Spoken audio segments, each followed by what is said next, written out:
টাকাটাকে তুমি সম্মান হিসেবে চা খাবেন বানাই দিই। প্রথমে চাতে পানি সমান মতো নিতে হবে, যতটুকু খাবেন তার চেয়ে একটু বেশি নিতে হবে।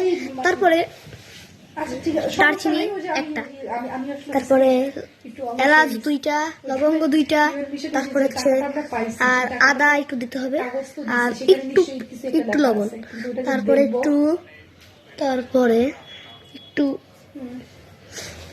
তারপরে চা পাতা দিবেন। সেই চা পাতা একটু শেষে দিবেন। চা পাতা দেওয়ার পরে গ্লাসে 2 চামচ, ছোট চামচ হলে 2 চামচ দিতে হবে চিনি, তারপর 2 পিস লেবু আর একটু বিট লবণ। তাহলেই এরকম পছন্দ আপনার 1 নম্বর চা তৈরি হয়ে যাবে। আসলে 1 নম্বর চা হবে। শেষ না হলে এখনই বানায় দেখেন। Subscribe, like, share.